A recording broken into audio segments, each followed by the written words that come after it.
dritter Satz gewonnen. Dann folgt relativ häufig mittlerweile der Match-Tiebreak.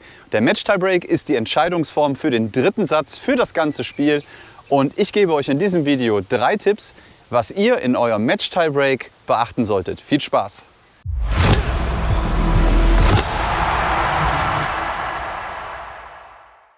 Seid ihr auch immer so nervös? Ihr habt 2,5 Stunden gespielt und jetzt kommt der Match-Tiebreak und die nächsten Punkte werden entscheiden, ob sich der Aufwand gelohnt hat. Die nächsten Punkte werden entscheiden, ob Sieg oder Niederlage.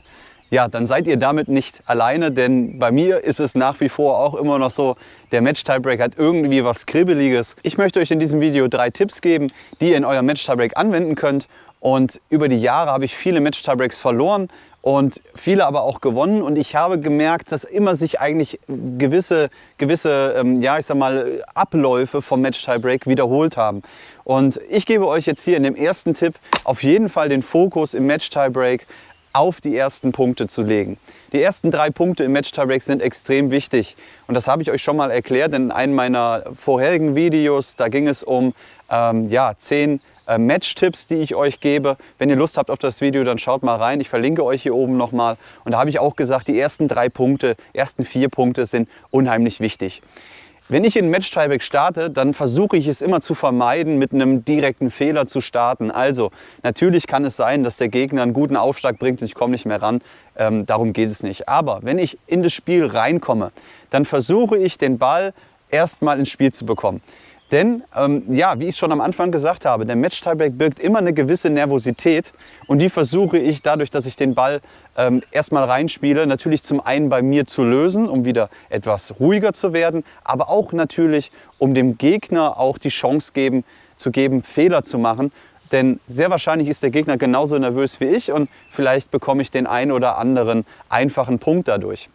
Daher versucht den Ball erstmal ins Spiel zu bringen, vermeidet in frühen Rückstand zu geraten, denn die Zeit hat wirklich gezeigt, es ist unheimlich schwierig, wenn der Gegner erstmal 7-2, 6-2 erstmal weg ist. Dann ist es unheimlich schwierig, im Match-Tiebreak wieder ranzukommen und daher ganz wichtig, den Fokus auf die ersten 3 Punkte legen. Geht da nicht zu schnell 0-3, 0-4 durch einfache Fehler nach hinten oder dadurch, dass ihr zu viel Risiko gespielt habt.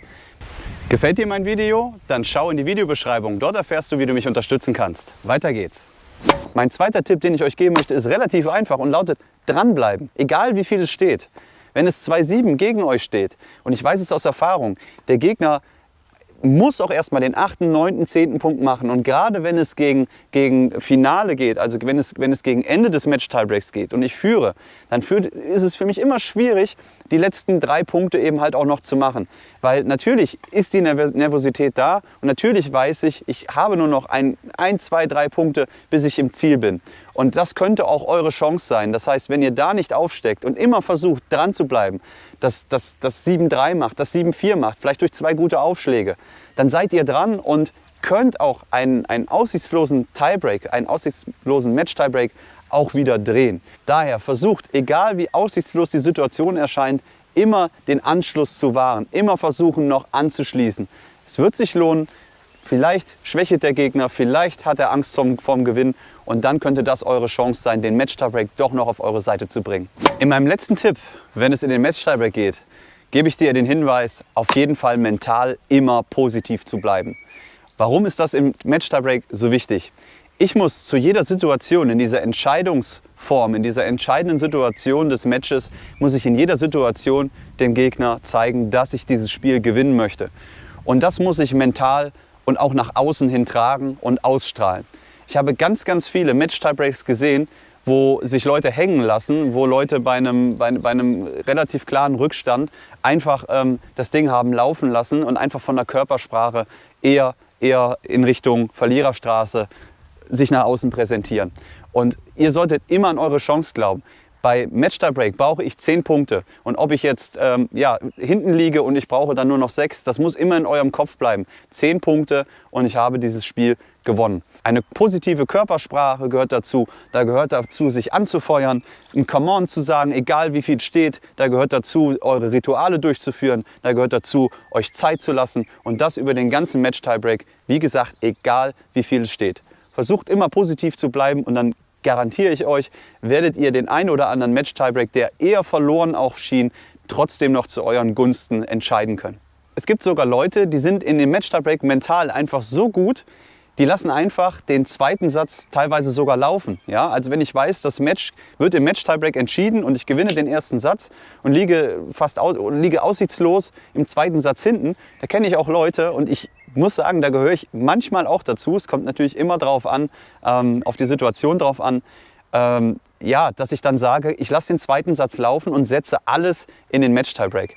Denn oftmals ist es so, dass ich mental einfach diese Entscheidungssituation brauche, dass mich das mental so dermaßen fordert, dass ich das eher als wichtiger erachte, als mich in einem aussichtslosen zweiten Satz nochmal versuche ranzukämpfen, mich dann eventuell sogar ja, in einem großen körperlichen Aufwand versuche ranzukämpfen und bin dann mental, weil ich den zweiten Satz vielleicht doch noch verliere, im Match-Tiebreak relativ weit unten.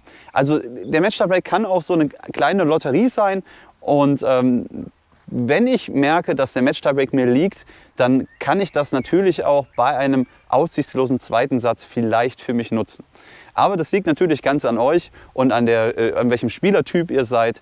Fakt ist, dass der Match-Tiebreak eine große Veränderung, finde ich, in das Tennis gebracht hat.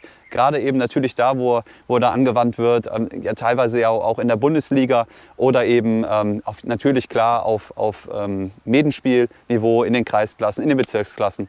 Überall da wird ja schon Match-Tiebreak gespielt.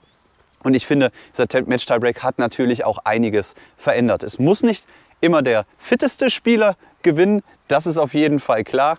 Also ich sag mal, ja, Marathon-Qualitäten sind seit dem Match-Tiebreak nicht mehr so gefragt. Ich bin der Meinung, auch mit einer guten Mentalität, mit einer guten Stärke im Match-Tiebreak kann man durchaus eben auch ein Match gewinnen, eben wenn man den zweiten Satz eben durchlaufen lässt und eben entsprechend dann sich auf den Match-Tiebreak fokussiert. Aber it's up to you. In meinem kommenden Video möchte ich eine Zuschaueridee umsetzen. Ich habe ja mal hin und wieder, wo ich im Urlaub war zum Beispiel, mal gefragt, habt ihr Videoideen? Und da hat ein Zuschauer gefragt, Martin, ich habe immer wieder im Match Angst, richtig durchzuschwingen. Und ja, das ist eine mentale Sache und da habe ich mir gedacht, da mache ich mal 3 Tipps zu. Also 3 Tipps, was ihr machen könnt, wenn ihr im Match Angst habt, durchzuschwingen. Im Training funktionieren die Schläge wunderbar, aber im Match traue ich mich nicht. Was könnt ihr da machen? Darüber geht mein nächstes Video und wenn ihr bis dahin Lust habt, schaut euch meine anderen Videos an, die ich euch jetzt hier einblende. In dem Sinne, danke fürs Zuschauen und bis zum nächsten Mal, euer Martin.